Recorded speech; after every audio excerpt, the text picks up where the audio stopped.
Hi guys, my name is Dakoda. I'm a certified prosthetist with Spao Ottobock Care. Today I'm joined by Carmen. Carmen is one of our patients here in Wollongong. And yeah, we're just going to have a bit of a chat, kind of find out a little bit about Carmen today. This is my first time meeting Carmen as well, so you guys watching on, we're in the same boat. So Carmen, got a couple of questions here, but we'll get to those. How long have you been seeing Spao? So I've been coming to Spao for the past 8 weeks or so. Okay, only 8 weeks? Yep, only 8 weeks, so it's fresh. Yeah. And yeah. Is this the first prosthetic facility that you've been seeing? Yes. Yes, okay. Yes, definitely. Yeah. Do you have some things that you really like about this facility? Yes. Yes, I think the people, obviously. Yeah, the people are great, yeah. The customer service is just absolutely amazing. Yeah. Since day one coming in, it feels like these people are my friends. Yeah. So it's obviously, there's that friendship level, but I think it's also just that professionalism is top tier. So yeah. I'm very thankful that I've been coming here for my care. Who's your prosthetist that you see? I've been seeing Eduan. Yeah, okay, Yes. cool. Yeah. Gunter? Yeah, Ed, yeah, Yes. he is great. South African Yes. gent. Yes. That's why. There he is over there, actually.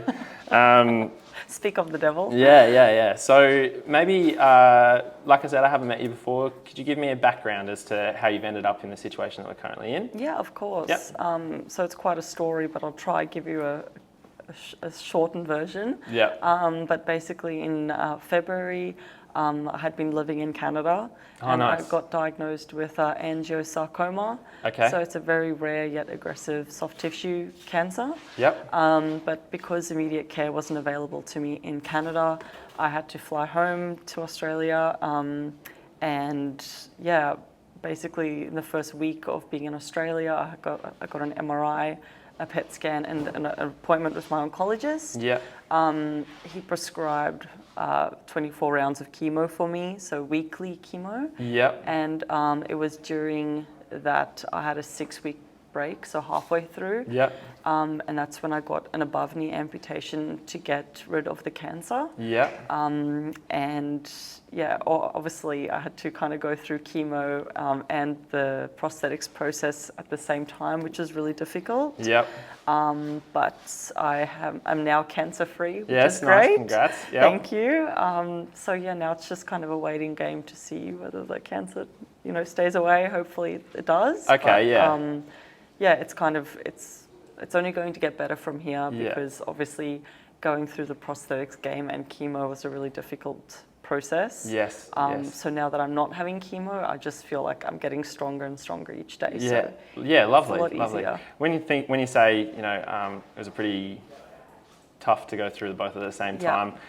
When you first kind of got that diagnosis or kind of knew that you were probably looking down that route of maybe an amputation, what was your mindset like, and what kind of support network did you have around you that might have helped you get through those kind of situations? Yeah, I think one thing that stands out to me when I got told about a possibility of an amputation, it was when I was in Canada, and it was actually my friend who's a nurse in Queensland. Yeah. So she had done a bit of homework for me, and she had asked some of the surgeons at the hospital.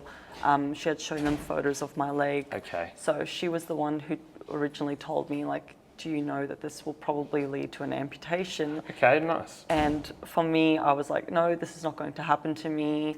I'm going to have chemo and this is going to get rid of my cancer. Yeah. So I just think that, I was in a little bit of denial. Okay. It was only when my oncologist told me when I got to Australia that it was going to be an amputation. Okay. Obviously, it was very devastating to myself and my family. Yep. But I think, I had done a little bit of research. So I reached out to a couple of people via social media who are amputees. Yeah, wonderful. That's social media is a great tool. It's amazing. I'm very thankful for it. But yeah, I reached out to a guy called Cam Ayala. He's in the States. Okay. So he had an amputation because of, I don't think it was cancerous, but I reached out to him and he was able to provide me with a lot of, education on what to expect. Yeah. And I think that really helped because Yeah. I was able to sort of relate to someone who had been through a similar process. Yeah. And then, I think obviously like my family, they were there with me through everything. Yeah. So we kind of like grieved together. So that was Okay. Yeah. So was- you allowed yourself some time to grieve, and then for sure, because Yeah. it's a massive process, right? And I think everyone, And it spans so long too. yeah, be. exactly. Yeah, and I think everyone sort of like processes it in a different way. Yeah. So for me personally, it was really hard in the beginning because, you think, I really love to walk. I went like walking every day. Yeah. So it's like, that you're sort of giving up something Yeah. that you love. But I think it was really important to sort of talk to doctors about it because my orthopedic surgeon, for example, I told him like, I'm really going to miss, walking. And he said to me, you are still going to be able to walk. You might not just be able to walk far distances in the beginning, Yeah. but you will get there. So just hearing words of like encouragement from not just amputees from around the world, but it's Yeah. also talking to doctors that really helped me as well. Yeah. Sounds very much like there's a bit of a topic of reaching out and, For sure. and finding those support networks, whether Exactly. they are through social media or whether Yeah. they are through your family or, Yeah. or health professionals. Exactly. Very much places like this as well. For sure. Yeah. I think so. That was the initial phase, but then obviously when I actually met with Eduan, Yep. he was able to sort of guide me through the process on like what to expect. Yeah. And And what stage did you meet with Eduan? So I think it was about 8 weeks post-operation. Okay. So we initially met with a pain management specialist, Yeah. Mark, who's another prosthetist at Spao. Yeah. And then a nurse, and then an OT. Okay. So that was the initial appointment. And then 2 weeks later, that's when I actually had an appointment with Eduan, and he was, giving me like the measurements. And, Going through the process. Yeah, exactly. So Yeah. just meeting him initially really, put me at ease. I Yeah. think just having that initial appointment just, really helped on like not just a physical level, but I think a mental level as well. Yeah, okay. Yeah, nice. In terms of like where you are currently, your mindset and your goals moving forward, what do they look like? I imagine you've spoken about these with your prosthetist. Yes. How are you, I guess, looking forward, and what is, something that you're working towards? So I think working towards, like right now, I've got this temporary prosthesis, which is great, and it's kind of like my training wheels on how to walk. We'll often refer to that as like an interim prosthesis. Yes, exactly. Yeah, which you might have heard a few times, but okay, Right. yeah. So it's good for now. Bit of a short-term goal at the moment, I imagine. Exactly. Yeah, okay. But I had a trial with the Genium X4 last week. Yep. And so it's kind of, trying the Rolls Royce. Yes. And I just think that opportunity gave me so much hope. Okay. Just trialing something that was so advanced in terms of prosthetics. Yeah. It just gives me so much hope. And so I think, from like a mental standpoint, like a mental health standpoint, it's just, it's just given me that sort of like extra encouragement that level of prosthetics is possible for me. Yeah. So I think, originally when I got this knee, it was great, and it is still great. But I think, trying that sort of level of prosthetics, it's just obviously like so top tier. And So maybe long-term goal, trying to get into something more like that. And, for sure. In terms of maybe something like activity specific, and things maybe you did prior to amputation when you were living in Canada, is there any of those activities that you used to do that are still on maybe in an adapted way, but you're still planning to do or would like to do in the future? No, I think obviously walking is my biggest goal. Yeah. So I think being able to just go for a short walk and take my dogs for a walk, that would be incredible. But like already I can see just standing up and being able to cook in the kitchen with my mom is like one of the my greatest loves. So Yes. just doing that already, Yep.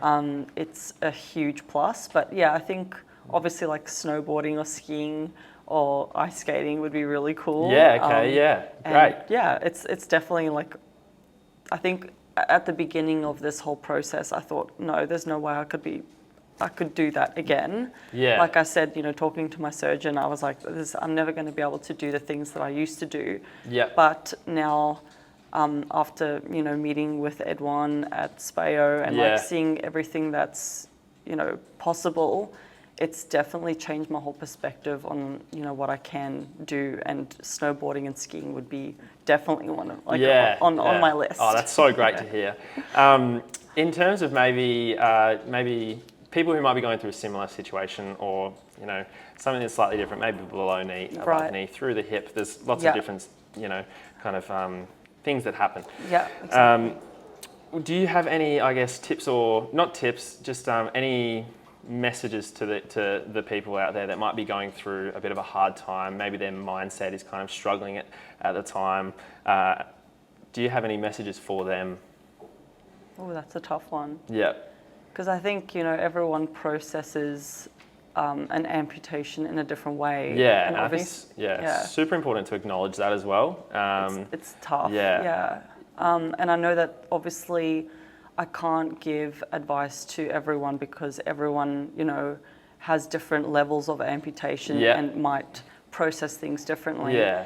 I think that one thing I can sort of, tip is to rely on people that you love. Yeah. And rely on your friends and family for support. Yeah. But also, I have a friend that's in hospital currently with an above knee amputation. Mm-hmm.